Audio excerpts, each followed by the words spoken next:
자, 경우의 수 연습 문제 한번 풀어보겠습니다. 1번 문제 봅시다. 수진이가 700원짜리 음료수 1개를 사려고 합니다. 근데 10원짜리 동전 5개, 50원짜리 동전 6개, 100원짜리 동전 7개를 가지고 있을 때 음료수 값을 지불하는 방법의 수. 음료수 값을 지불하는 방법의 수. 그러면 이제 700원짜리를 우리가 어떻게 지불할 수 있는지 한번 가짓수를 세봅시다. 자, 지금 100원짜리가 있고, 그 다음에 50원짜리가 있죠. 그 다음에 10원짜리가 있습니다. 자, 우선 100원짜리 동전이 7개 가지고 있으니까 100원짜리 동전을 7개 다 쓰면 700원을 내가 지불할 수가 있습니다. 나머지는 안 써도 되겠죠. 자, 이렇게 한 가지가 있습니다. 자, 그리고 만약에 100원짜리를 6개만 쓴다. 그럼 나머지 100원을 50원과 10원으로 지불을 해야 되는데, 이제 50원짜리 2개를 사용을 해서 100원을 만들어가지고 700원을 지불하는 방법이 있죠. 자, 똑같이 100원을 6개 사용하고 50원을 1개 사용하면 10원을 5개 사용해야 됩니다. 그럼 700원이 되죠. 이렇게 하는 방법이 있습니다. 자, 그런데 만약에 6개다. 내 50원짜리 하나도 사용하지 않는다. 그러면 10원짜리를 몇 개 사용해야 되냐면 100원을 지불해야 되니까 10개를 사용해야 됩니다. 근데 위에서 뭐라고 했냐면 10원짜리 동전은 5개밖에 없다고 했으니까 이는 안 되겠죠. 그래서 이 경우는 안 됩니다. 그래서 이제 다음으로 넘어갑니다. 그럼 100원짜리를 이제 5개만 써봅시다. 그러면은 남은 200원을 50원이랑 10원을 써야 되는데 50원을 4개 써도 200원을 맞출 수 있죠. 근데 50원짜리 6개 있으니까 4개 쓸 수 있습니다. 자, 얘도 되죠. 자, 그 다음에 100원짜리를 또 5개 쓰고 이번에 50원짜리를 3개 써봅시다. 그러면 10원짜리를 5개 써야 되겠죠. 요것도 됩니다. 자, 100원짜리 5개를 쓰고 50원짜리 2개 쓰면 될까요? 네, 100원짜리를 5개 쓰고 50원짜리 2개 쓰면 600원을 지불한 셈인데 그럼 10원으로 100원을 지불해야 됩니다. 그러려면 10원이 10개 있어야 되는데 위에 봤듯이 10원짜리 동전은 몇 개다? 5개니까 안 되겠죠. 그래서 얘도 안 됩니다. 자, 그럼 이제 100원짜리 4개 100원짜리로는 400원만 지불하면 나머지 50원과 10원으로 300원을 지불해야 됩니다. 그럼 50원은 얼마 지불할 수 있을까요? 50원은 6개 다 만약에 지불한다면 300원이 되겠죠. 그러면 10원짜리 지불 안 해도 됩니다. 자, 여기까지 되고 그 다음에 100원을 4개 지불하면 50원을 6개 지불했었는데 이제는 줄여서 5개만 지불해 봅시다. 그러면 나머지 50원은 10원짜리 5개로 지불할 수 있습니다. 자, 여기서 더 못 내리겠죠. 왜 더 내리게 되면 10원짜리를 지금 100원짜리 4개니까 400원, 50원짜리 4개니까 200원.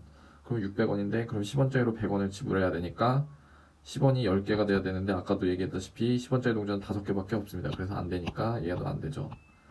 자, 그러면 이제 100원짜리를 어떻게 3개로 줄여봅시다. 자, 100원짜리를 3개로 줄이게 되면 100원짜리를 3개로 줄이게 되면 100원짜리로 300원을 지불하고 50원이랑 10원으로 400원을 지불해야 됩니다. 그러면은 50원만 쓰면은 50원을 8개 써야 되는데 50원은 6개밖에 없으니까 안 되고 50원을 그러면은 6개를 썼다고 합시다. 그러면은 300원인데 그러면 100원짜리 3개 300원, 50원짜리 6개 300원이니까 10원짜리는 10개를 써야 되는데 10원짜리가 5개밖에 없으니까 이것도 쓸 수 없습니다. 그래서 100원짜리가 3개 이하로는 이제 지불을 할 수가 없다는 사실을 알 수가 있습니다. 그래서 우리가 구할 수 있는 가짓수는 어디서부터 어디까지냐면 여기서부터 여기까지 총 몇 가지? 7가지가 되겠습니다.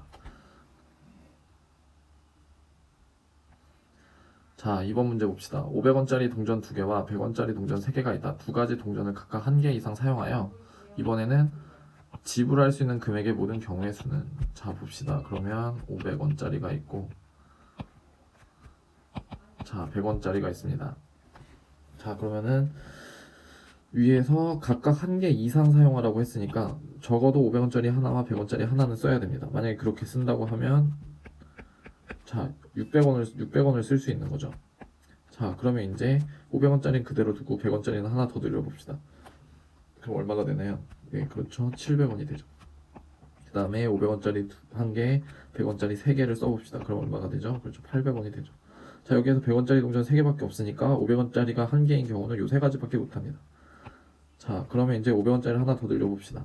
그럼 500원짜리 2개에 100원짜리 하나 쓸 수 있겠죠. 그러면 얼마냐면 1100원입니다. 그리고 500원짜리 2개에 100원 2개 쓸 수 있겠죠. 그러면 1200원. 그 다음에 마지막 100원, 500원짜리 2개에 100원짜리 3개면은 우리가 갖고 있는 동전을 다 쓰게 되겠죠. 자, 그러면은 얼마냐면 1300원입니다. 그래서 우리가 지불할 수 있는 금액의 모든 경우의 수는 위에서 보듯이 총 몇 개? 그렇죠. 자, 6가지가 됩니다. 자, 3번 문제 봅시다. 체육대회에 참가할 이어달리기 선수 4명을 뽑았다. 이 선수들이 달리는 순서를 정하는 방법은 모두 몇 가지인가? 자, 이거는 먼저 푸는 방법을 알려주고 왜 그렇게 푸는지 한번 알아보도록 합시다. 지금 이어달리기 선수 4명을 뽑아야 되니까 우리가 순서를 정해봅시다. 그러면 달리는 순서 첫 번째 순서, 두 번째 순서, 세 번째 순서, 네 번째 순서가 되겠죠. 자, 그러면 첫 번째 순서 자리, 두 번째 순서 자리, 세 번째 자리 순서 자리, 네 번째 순서 자리가 있다고 하고 여기에 이 선수 4명을 이제 배치하는 방법 가지수를 이제 생각을 해보면 됩니다. 그러면 1번 자리에 선수를 뽑을 수 있는 가지수는 몇 개냐면 지금 처음 뽑는 거니까 4가지겠죠. 자, 그럼 1번 자리에 한번 첫 번째 자리에 1번 주자를 한번 뽑았으니까 그 다음에 2번 주자를 뽑을 수 있는 가지수는 1번 주자를 선택한 선수 빼고 나머지 3명이니까 3가지입니다. 같은 방법으로 생각을 하면 3번 주자를 뽑는 거는 앞에서 1번, 2번 주자를 뽑았으니까 남은 인원이 2명밖에 없죠. 그래서 3번 주자를 고를 수 있는 가지수는 2가지밖에 없습니다. 자, 그 다음에 그러면 네 번째 주자는 당연히 한 명이 남으니까 한 명이 정해지겠죠. 자, 근데 1번 주자, 2번 주자, 3번 주자, 4번 주자를 뽑는 건 동시에 일어나니까 경우의 수에서 동시에 일어나면 가지수를 모두 어떻게 해주면 곱해줍니다. 그래서 이 네 수를 모두 곱해주면 4 곱하기 3 곱하기 2 곱하기 1은 얼마냐면 24가 되죠. 그래서 달리는 순서를 정하는 방법은 모두 몇 가지냐면 24가지가 됩니다. 자, 왜 이렇게 될까? 한번 원리를 한번 알아보도록 합시다.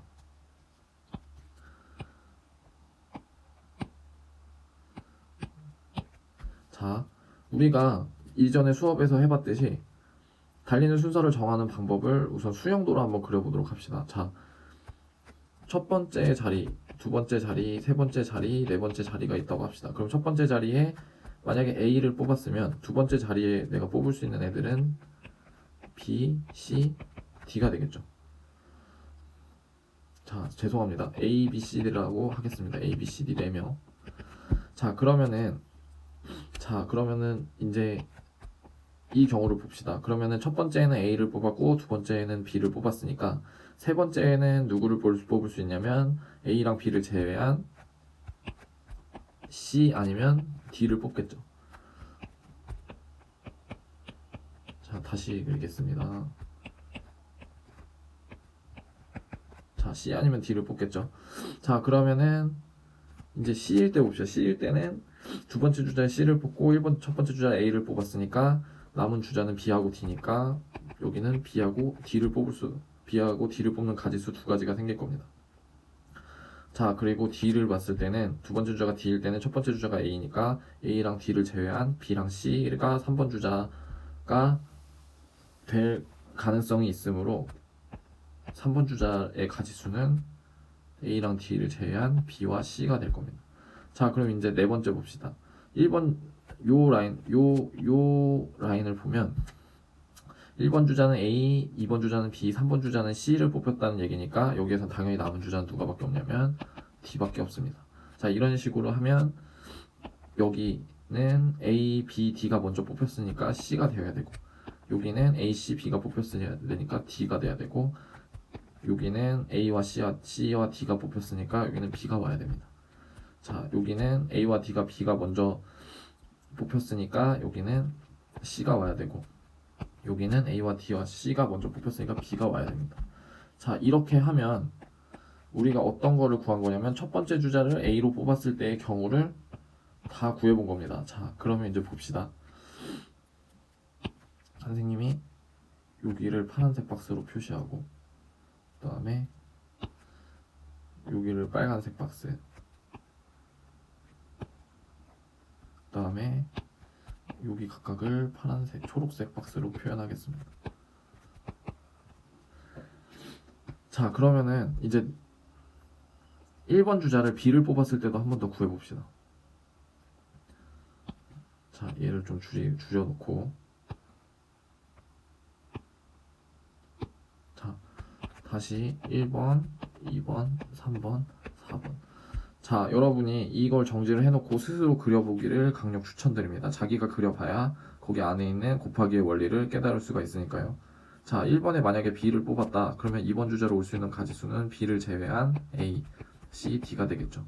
자, 2번에 A 주자를 뽑았으면 3번 주자에 올 수 있는 가능성은 1번에 B, 2번에 A를 뺀 3번에는 C와 D가 올 수 있고, 2번 주자가 C인 경우는 B와 C를 제외한 A와 D가 올 겁니다. 그 다음에 2번 주자가 D인 경우는 1번의 B와 2번 주자 D를 제외한 A와 C가 될 겁니다. 자, 만약에 3번 주자가 C다. 그러면은 앞선 1번 주자 B, 자, 요 라인에서 똑같이 이제 구해봅시다. 똑같이 구하면은 B, A, C가 먼저 선택됐으니까 나머지는 D고, 여기는 같은 방식으로 C, 여기는 같은 방식으로 D, 여기는 A, 여기는 C, 여기는 A, 이렇게 될 겁니다. 자, 그러면 선생님이 똑같이 했던 것처럼 여기를 파란색, 여기를 빨간색, 여기를 초록색으로 이렇게 표현을 해보겠습니다. 자, 그러면 이제 봅시다.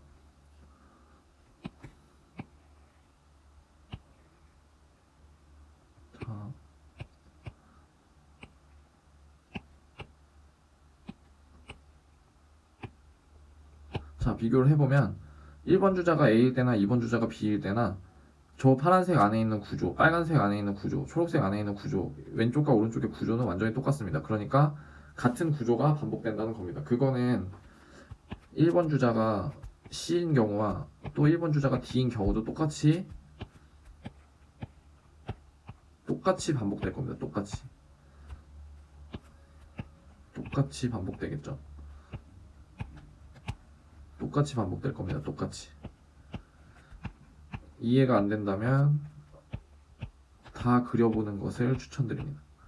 자, 이렇게 똑같이 반복될 겁니다. 이거를 간편하게 구하는 방식이 처음에 얘기했던 방법입니다. 자, 보시죠. 자, 이거를 이제 한번 구해봅시다. 자, 파란색이 지금 몇 개 있냐면 총 몇 개냐면 4개가 있죠. 자, 4개가 있습니다. 그러니까 파란 거의 개수는 총 4개니까 4 곱하기 파란 박스라고 할 수 있습니다. 왜냐하면 파란색 박스는 4개 있으니까. 자, 이 4가지는 뭐냐면 우리가 1번 주자로 4명의 가지수를 선택할 수 있기 때문이었죠. 자, 파란색 안에서 보면 이제 파란색 안에만 봅시다. 파란색 안에만 보면 하나의 파란색 안에는 빨간색이 총 몇 개가 있죠? 빨간색이 총 몇 개가 있냐면 그렇죠. 3개가 있습니다. 왜냐하면 파란색이 3개인 이유는 2번 주자에 해당한 선택할 수 있는 가지수가 3명이 되기 때문에 파란색 안에는 빨간색 박스가 총 3개 있습니다. 자, 그러면 파란색 박스에는 빨간색 박스가 3개 있는 게 총 4개 있겠죠. 그러니까 지금 전체적으로 보면은 빨간색 박스는 12개가 있는 셈입니다. 실제로 12개가 되죠. 자, 그럼 빨간색 박스만 봅시다. 빨간색 박스만 보면 그 안에 초록색 박스는 몇 개가 있냐? 그러면 빨간색 박스 안에 초록색 박스는 2개가 있습니다.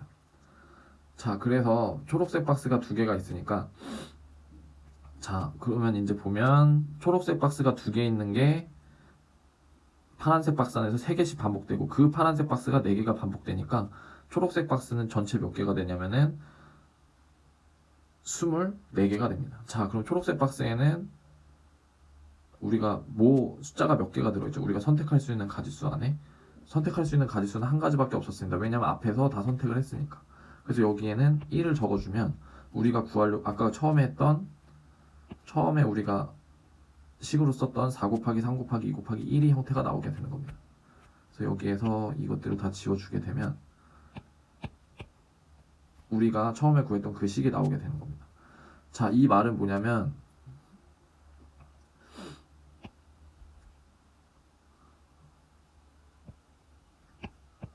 곱하기는 일종의 묶음입니다.